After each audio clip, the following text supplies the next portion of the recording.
नमस्कार बच्चों। आज का जो टॉपिक है वो है आपका फ्यूज़। तो फ्यूज़ जैसे कि आपने देखा ही है, आम तौर पे आपके घरों में लगा रहता है। ये क्या होता है? एक प्रोटेक्टिंग डिवाइस होता है। इस फ्यूज़ को क्यों लगाते हैं हम? फ्यूज़ को लगाने का सिंपल सा कार्य ये है कि यह पूरे कंप्लीट सर्किट को बचा लेता है, किससे? जलने से। ठीक है, अब जानेंगे ये आपका बचाता कैसे है, ठीक है, किस मटेरियल का बना होता है, और साथ ही ये भी जानेंगे कि इससे किस प्रकार के क्वेश्चन पूछे जाते हैं। तो जैसे कि फ्यूज क्या है? एक प्रोटेक्टिंग डिवाइस है। और ये भी जानेंगे कि फ्यूज में और सर्किट ब्रेकर में क्या अंतर है और इसको लगाते भी हम क्यों हैं। ठीक है, तो जैसे कि दिखने में आपका इस प्रकार के फ्यूज होते हैं, ये भी फ्यूज है, ये भी फ्यूज है। तो बेसिकली देखा जाए तो इसमें क्या लगाते हैं हम भाई? यहाँ पे क्या करते हैं हम? ये देखो, ये किसका बना होता है? ये पोर्सिलिन का बना रहता है। ठीक है, यहाँ पे एक तार लेते हैं हम और इसके बीच में यूं तार लगाते हैं और फिर इसको फिट कर देते हैं। तो बेसिकली क्या करता है भाई? एक आपके पास तार इधर से आ रही है, जो मेन तार आ रही, दूसरी इधर से जा रही है। तो जब मैं इसको फिट करूंगा तो यहाँ पे एक पाथ मिल जाता है। ये क्या होता है? एक पाथ मिल जाता है। ये सिंपल सी बात है, इसी से होके सारी करंट जाती है। मान लो ये भी है, इससे करंट जा रही है, लोड करंट क्या जा रही? IL, यानी कि लोड करंट जा रही है। ठीक है, अब ये क्यों है? अब देखो, इसके पूरे सिस्टम को देखते हैं। यही वाला फ्यूज है, मान लो मेरे पास एक है भाई, मेरे पास फेज। ठीक है, फेज में क्या है आपके पास? ये है मेरे पास फ्यूज। ये क्या है मेरे पास? फ्यूज। ओके, अब ये आपके भाई क्या लगे हुए हैं? लोड। ये क्या लगे हुए हैं आपके पास? लोड। ये फेज हो गया और ये न्यूट्रल हो गया। ये क्या है आपका? बल्ब। बल्ब समझ लो, बल्ब का लोड है ना। फिर टीवी का लोड। ठीक है, इसको टीवी ले लो। ऐसे ही तो होते हैं आपके पास घरों में कनेक्शन, या फिर आपके पास कुछ भी ऐसे ही। जब लोड बढ़ता है तो सिंपल सी बात है, करंट बढ़ती है। लोड बढ़ने से क्या बढ़ती है? करंट बढ़ती है। तो अब क्या होता है? ये भी क्या है आपके पास? वायर है। अब फ्यूज लगाने का फायदा क्या है भाई? जैसे जैसे करंट बढ़ती है, वो करंट कहां से आ रही है? यहां से आ रही है। तो जैसे मेरा लोड बढ़ेगा, लोड बढ़ने से करंट बढ़ेगी, और करंट के बढ़ने से I²R T बढ़ेगा, जो कि मेरे पास हीट। और वो हीट क्या होगी? अब सिंपल सी बात है, जो हीट यहां से भाई, ये करंट तो इसमें भी जा रही है वायरिंग में, और ये फ्यूज से भी होके गुजर रही है। तो यहां पे जो मेरे पास ये I²R T हीट डेवलप होगी, यहां पे क्या होगी? ऊष्मा या हीट या ऊष्मा। ऊष्मा प्रोड्यूस होगी। अब हीट होने से ये क्या होता है? जल जाता है। ठीक है, जल जाता है तो जल जाता है तो ये ओपन हो जाता है। जलने के बाद क्या होता है? ओपन। तो ओपन होने से क्या होता है? मेरी वायरिंग बच जाती है। मेरी वायरिंग बच जाती है। अगर ये फ्यूज ना हो तो करंट कंटिन्यू चलेगी, और करंट कंटिन्यू चलेगी, वो आई इसमें भी जा रही, तो I²R T हीट इसमें भी प्रोड्यूस होगी, तो मेरी वाइंडिंग जल सकती है। ठीक है, मेरी वाइंडिंग क्या है? जल सकती है। अच्छा, ठीक है, तो यानी कि वाइंडिंग ना जले मेरे पास। ठीक है, यानी कि जो मेरे पास वाइंडिंग नहीं, सॉरी, जो वायरिंग होती है, ये क्या है मेरे पास? वायरिंग। इसको लिख भी देता हूं मैं, क्या है? वायरिंग। तो मेरे पास ये वायरिंग ना जले, तो इसलिए मैं फ्यूज का यूज करता हूं। अब फ्यूज भी क्या होता है? फ्यूज सिंपल सा एक वायर होता है। फ्यूज क्या है? एक सिंपल वायर होता है। ये कॉपर का भी हो सकता है, एल्युमिनियम का भी हो सकता है। ठीक है, अब ये कहां मोटा होगा, कहां पतला होगा, इसको हम डिस्कस करेंगे बाद में। ठीक है, अब देखो, दिमाग में आ रहा होगा कि सर ये तो वायर, करंट तो इससे भी जा रही है, तो फ्यूज ही क्यों जला? तो फ्यूज होता है मेरे पास लो मेल्टिंग पॉइंट। अभी डिस्कस करेंगे इनमें। लो मेल्टिंग पॉइंट होगा तो क्या होगा, हाई मेल्टिंग पॉइंट होगा तो क्या होगा। तो जनरल सा इंस्ट्रक्शन था। ये कहाँ कनेक्ट है? फेज में। ये न्यूट्रल में नहीं कनेक्टेड होता, तो ये सीरीज में फेज के साथ जुड़ा हुआ होता है। ये पॉइंट है हमेशा, ये फेज में ही होगा। अच्छा, सवाल ये भी आता है, एक बच्चे ने पूछा था कि सर अगर न्यूट्रल में लगा देंगे वहां भी तो ये होगा। अब देखो, मान लो अगर मैं इसमें भाई यहां से भी ओपन कर दूं, मान लो यहां पे फ्यूज लगा लूं मैं 1%। ठीक है, दूसरा ही बना देते हैं इसका ना। ये लोड है, ठीक है, ये फ्यूज है मेरे पास, ये फेज, ये न्यूट्रल। ठीक है, अब ये लोड है। एक बच्चे ने बोला कि सर अगर फ्यूज मेरा न्यूट्रल में कनेक्ट है, क्योंकि जो करंट आई यहां जा रही है वो आई यहां भी आएगी भाई। तो ये भी तो ओपन हो सकता है, ये ओपन हो जाएगा। अब ये ओपन हो गया तो करंट इसमें फ्लो नहीं होगी, तब भी आपकी करंट जीरो हो जाएगी। करंट जीरो हो जाएगी तो वायरिंग बच जाएगी। लेकिन न्यूट्रल में लगाने से क्या होगा, अगर आपने न्यूट्रल में लगा दिया लेकिन इसको कहीं और से अर्थ मिल गया, भाई ये किसी ने पकड़ लिया, मान लो पकड़ लिया, कोई जमीन पे खड़ा है, क्योंकि यहाँ से पोटेंशियल आ रहा है, यहाँ पे तो पोटेंशियल क्रिएट हो जाएगा, करंट लगेगी लगेगी। अगर ये अर्थ हो गया तो भाई करंट यहाँ से ना जाके यहाँ से चल जाएगी। तो इसी वजह से हम क्या है आपका इसको न्यूट्रल में कभी भी नहीं लगाते हैं।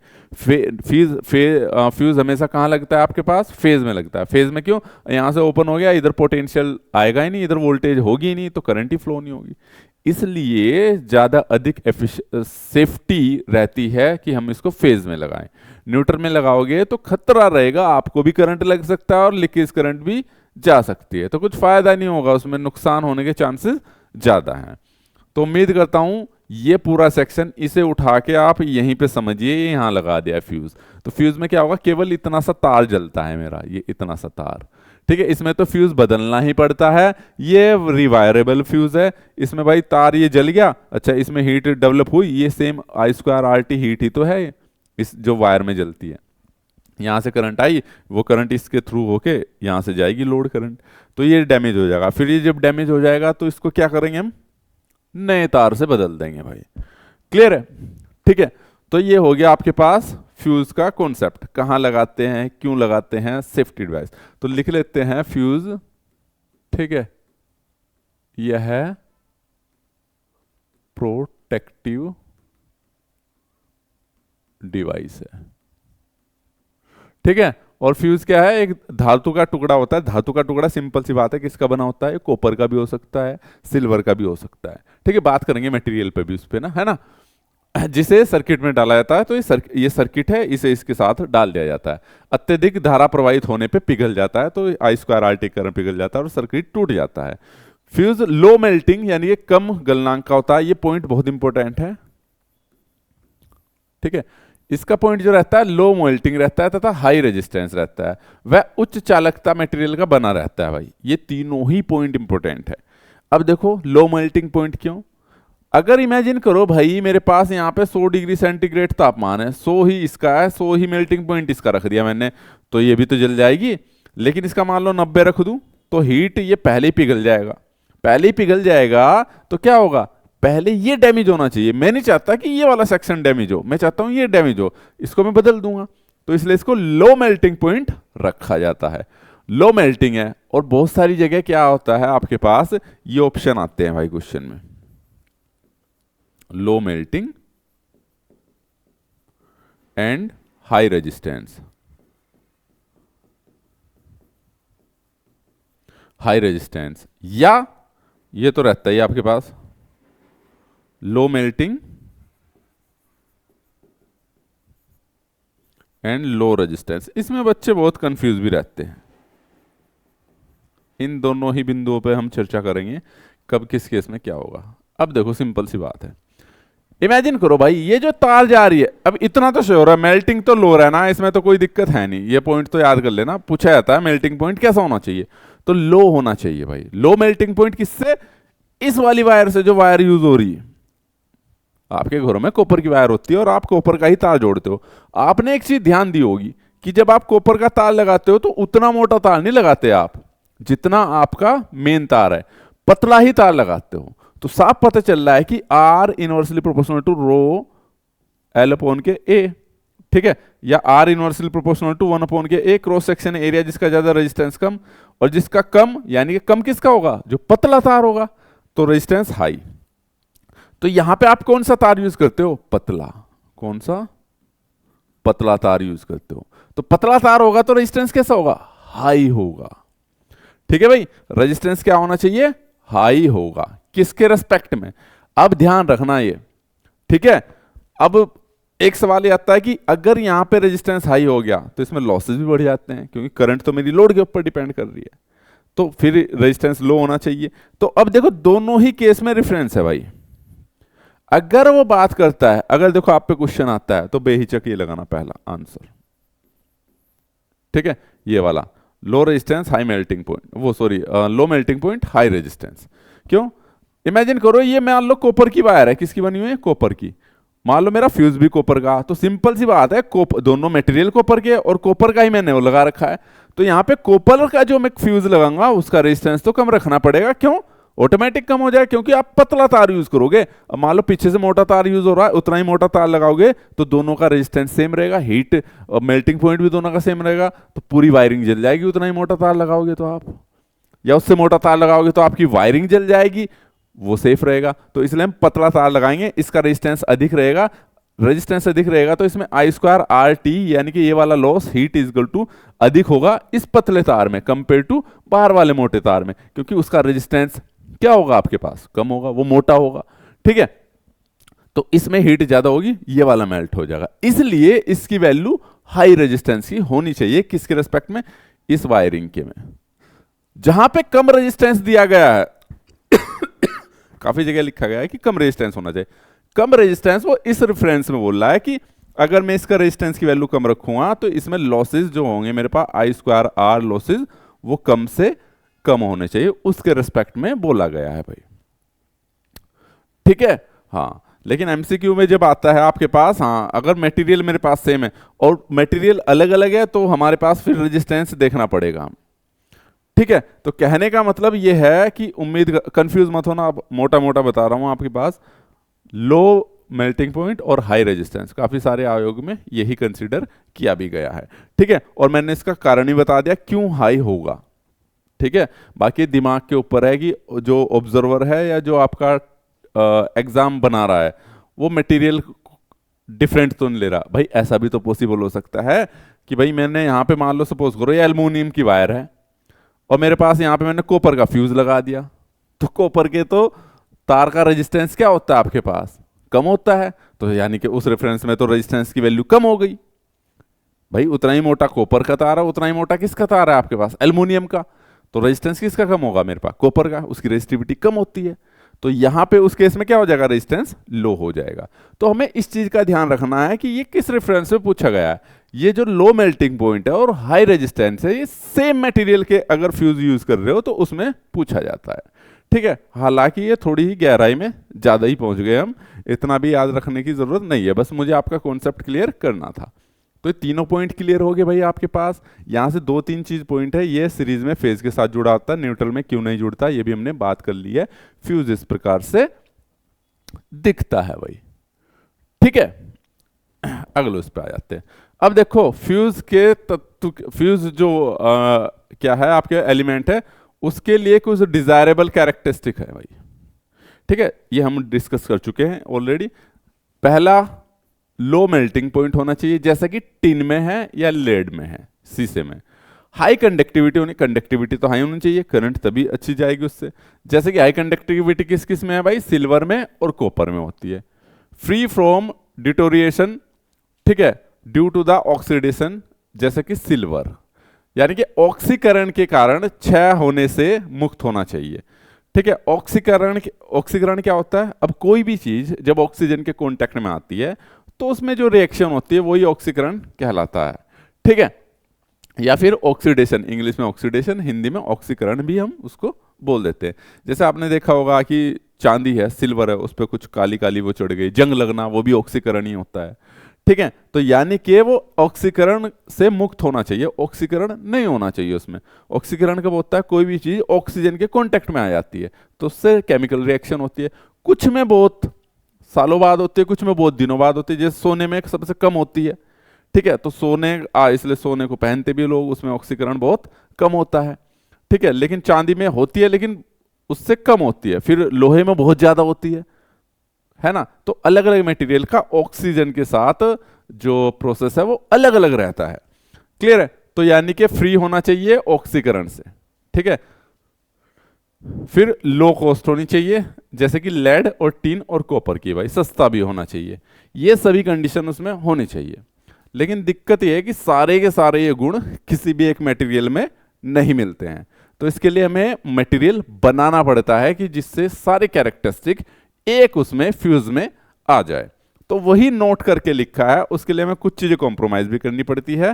कंक्लूजन, ठीक है, तो जितने भी बिंदु है सभी विशेषताएं नहीं होती, ठीक है, उदाहरण के लिए अगर लेड की बात करें तो इसका गलनांक तो कम है, मेल्टिंग पॉइंट तो इसका कम है, वो चाहिए, लेकिन इसका स्पेसिफिक रेजिस्टेंस जिसको रो बोलते हैं वो हाई होता है, और ऑक्सीकरण के प्रति उत्तरदायी होता है, ऑक्सीकरण ज्यादा होता है। इसी प्रकार तांबे में भी उच्च चालकता होती है। अब इसमें ये हमें हाई कंडक्टिविटी चाहिए लेकिन और लागत कम होती है, लेकिन इसका तेजी से ऑक्सीकरण होता है, लिख लेना इसे ना, ऑक्सी मीटर का ऑक्सीकरण होता है। ठीक है, तो प्योर बाई कॉपर भी हम यूज नहीं कर सकते। फिर इनके लिए हम एक क्या बनाते हैं, जॉइंट करके अलॉय बनाते हैं कि भाई कुछ टिन ले लो, इसका मेल्टिंग पॉइंट लो, या कुछ थोड़ा कॉपर मिला लो, इसको बोल देते हैं अलॉय। तो इस प्रकार से हम क्या करते हैं, फ्यूज एलिमेंट मटेरियल बनाते हैं भाई।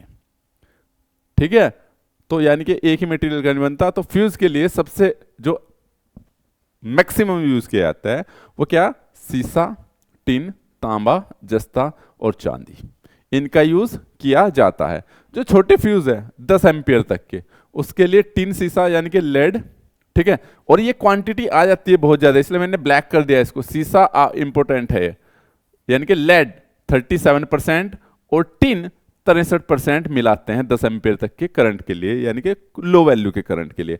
ये वाला डाटा याद रखना, टिन 37% है और टिन 63% है, और लेड आपका जो है, लेड को ही सीसा बोल देते हैं हिंदी में, ठीक है, वो 37% है। क्लियर है, मिश्र धातु का उपयोग किया जाता है। तो इनको मिला के हम एक फ्यूज बनाते हैं। और बड़ी धाराओं के लिए आपके पास कॉपर या चांदी का उपयोग किया जाता है। तांबे को टिन में लपेटना एक सामान्य प्रैक्टिस है। तो इसमें क्या है, बड़े उसके लिए हम क्या है, कॉपर के साथ टिन का उपयोग करते हैं, ठीक है, ताकि उससे उसका मेल्टिंग पॉइंट लो रहे। ठीक है, सामान्य प्रैक्टिस है ताकि इसका ऑक्सीकरण से बचाया जा सके। ठीक है, अगर प्योर कॉपर यूज करेंगे हम तो उसमें ऑक्सीकरण की दिक्कत आएगी। ठीक है, ऑक्सीडेशन जो बोलते हैं, ठीक है, उसमें जंग लगना या कुछ भी प्रोसेस समझ लीजिए, जो भी ऑक्सीजन के साथ वो रिएक्ट करता है, तो इसलिए हम उसमें टिन को मिला देते हैं। तो बेसिकली देखा जाए तो बड़े धाराओं के लिए हम क्या करते हैं, कॉपर के साथ टिन को मिला देते हैं। ठीक है, अब आ जाते हैं फ्यूज की इंपोर्टेंट टर्म्स कि क्या होती है। जैसे current rating of fuse element, या फ्यूज की फ्यूज की रेटिंग किस में होती है, तो फ्यूज की रेटिंग किस में होती है भाई आपके पास, वो होती है एम्पियर्स में। ठीक है, तो यह वह करंट होती है जिसमें आपके पास जो करंट रेटिंग है, जो आपके पास करंट बिना करंट बोल गया मैं, फ्यूज बिना डैमेज हुए काम कर सके। ठीक है, उदाहरण लेते हैं, देखो सेम वही है जिसमें फ्यूज एलिमेंट सामान्य रूप से अधिक गर्म किए या पिघले बिना करंट को प्रोवाइड कर सके। उदाहरण के तौर पे अब लेते हैं, आपको सिंपल सा है, ये मेरे पास फ्यूज है भाई,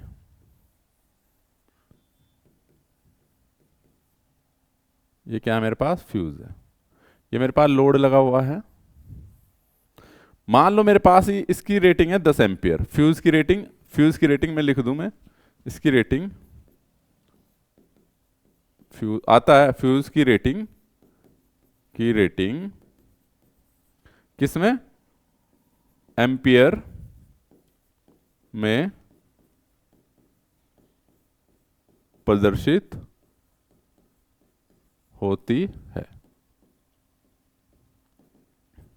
ठीक है भाई, एम्पियर में प्रदर्शित होती है। मान ला, अब उदाहरण लेते हैं, 10 एम्पियर का फ्यूज है आपके पास।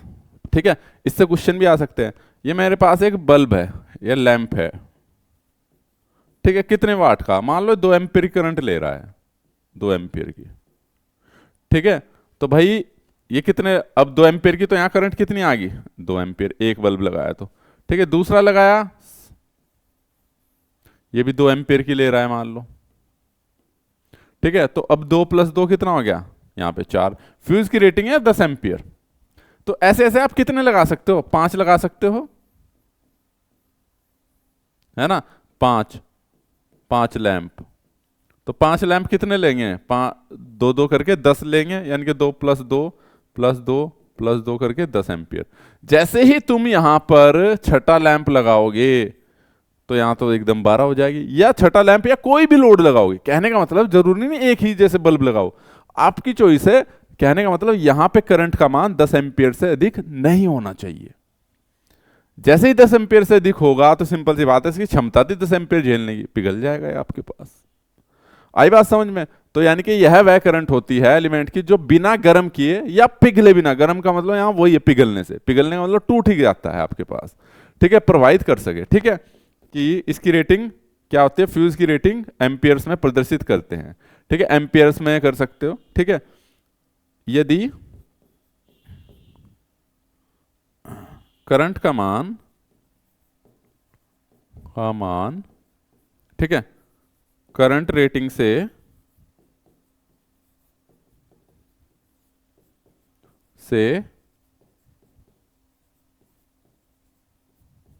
अधिक हो तो क्या है, फ्यूज, ठीक है, ओपन हो जाएगा। ओपन का मतलब जल जाएगा, फ्यूज ओपन भी नहीं करते हम, जल जाएगा, ठीक है भाई। तो फेज है, ये न्यूट्रल है, तो फ्यूज की उम्मीद करता हूं प्रोसेस वर्किंग तो आपको समझ में आ गई होगी। लो मेल्टिंग क्यों रखते हैं, हाई रेजिस्टेंस क्यों रखते हैं। अब आते हैं फ्यूजिंग करंट।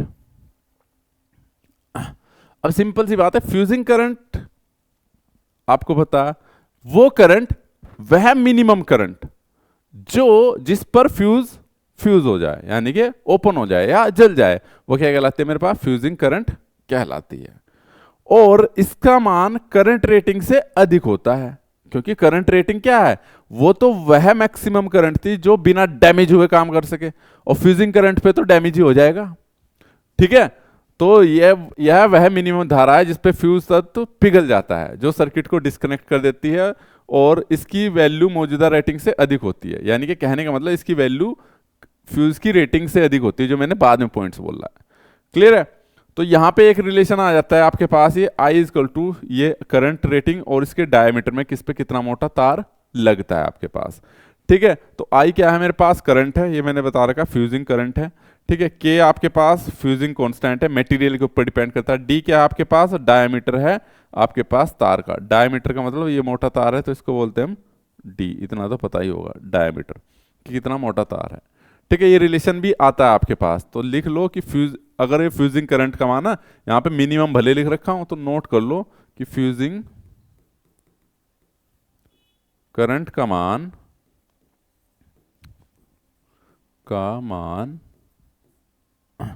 हमेशा, ठीक है, फ्यूज की करंट रेटिंग से अधिक होता है, ठीक है भाई। तो इसका मान हमेशा क्या रहता है आपके पास, फ्यूजिंग करंट, फ्यूज की करंट रेटिंग जैसे 10 एम्पियर थी, तो अगर 10 एम्पियर थी तो इसका मतलब ये था कि अगर इसकी 10 एम्पियर है ना, यानी कि 10 एम्पियर तक फ्यूज में कोई डैमेज नहीं होने का, इसका मतलब क्या है, 10 एम्पियर तक फ्यूज में कोई डैमेज नहीं होगा। लेकिन जो ये मेरे पास, ये क्या थी मेरे पास, current rating of fuse element की करंट रेटिंग, लेकिन जो फ्यूजिंग करंट है उसमें तो भाई 10 एम्पियर से करंट की वैल्यू ज्यादा ही होगी, तभी वो फ्यूज होगा। क्लियर है यहां तक? तो ये हो गया फ्यूजिंग करंट, ठीक है। अब आते हैं फ्यूजिंग फैक्टर, ठीक है। तो फ्यूजिंग फैक्टर क्या होता है भाई, यह रेशो होता है, यह देखो मैं लिखूं क्या, बस यह रेशो होता है किसका भाई, मिनिमम फ्यूजिंग करंट का और करंट रेटिंग ऑफ फ्यूज का, इसी को फ्यूजिंग फैक्टर बोलते हैं। आमतौर पर यह 2 तक रहता है आपके पास, ठीक है। इतना तो मान के चलते हैं 1.5 से 2 गुना रहता है, डिपेंड करता है कि कहां पे क्या क्या यूज कर रहे हैं हम, और इसकी वैल्यू हमेशा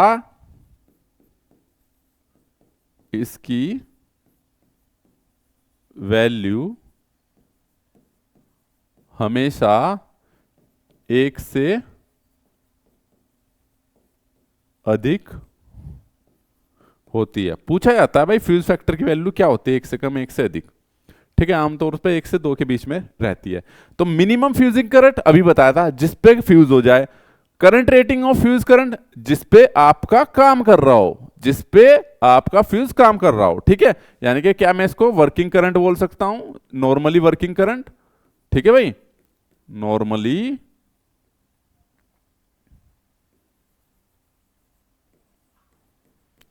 वर्किंग करंट, यानी कि भाई काम चल रहा है इस पे। और मिनिमम फ्यूजिंग करंट का मतलब, ठीक है, फ्यूजिंग करंट बोल दूं या डैमेज करंट बोल दूं, कुछ भी बोल दूं, जिस पे डैमेज हो जाएगा। अब मैं पूछूं आपसे कि डैमेज किस पे होगा, करंट वाली रेटिंग से तो अधिक ही होगी इसकी वैल्यू। तो जब ऊपर की वैल्यू अधिक तो फ्यूजिंग फैक्टर की वैल्यू अधिक, इसलिए इसकी वैल्यू हमेशा 1 से अधिक रहती है। क्लियर भाई। तो फ्यूजिंग फैक्टर जो रहता है, ये पूछा जाता है आपके पास क्वेश्चन कि हमेशा 1 से अधिक रहता है, ठीक है। तो इसमें फ्यूज करंट लिख दूं मैं, फ्यूज करंट, यानी कि इस पे तो भाई आपके पास डैमेज हो ही जाना है आपके पास। क्लियर है। नेक्स्ट पे आते हैं।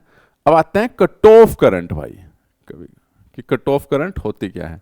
देखो डायग्राम में दिखा रखा है इसका पूरा प्रोसेस एक प्रकार से कि जैसे कि ये देख रखा फॉल्ट, जैसे फॉल्ट अगर हुआ, ठीक है, ये देखो ये टाइम है आपके पास और ये दिखा रखा करंट, यानी कि टाइम के रेस्पेक्ट में करंट में क्या बदलाव हुआ।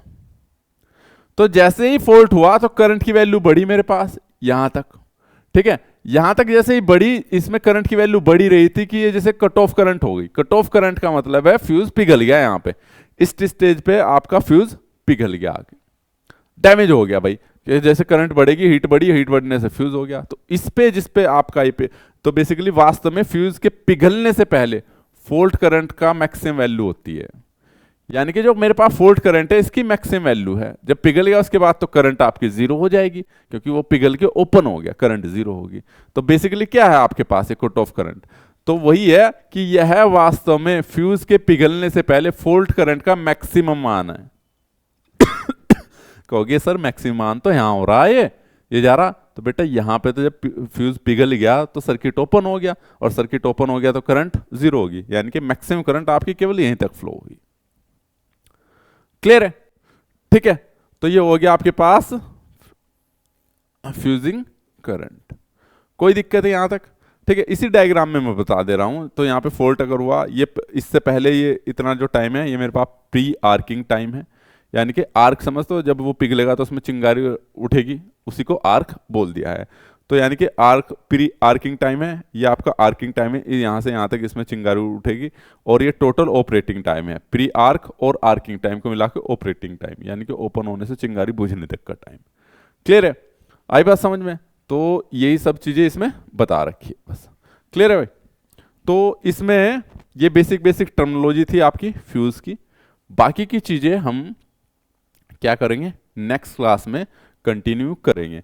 अभी आपके इसमें फ्यूज के क्या रह रहे हैं, अभी टाइप्स ऑफ फ्यूज रह रहे हैं, high voltage fuse, low voltage fuse. High voltage fuse में किटकैट फ्यूज आ जाते हैं और एचआरसी फ्यूज आ जाते हैं, हाई रैप्चरिंग कैपेसिटी फ्यूज।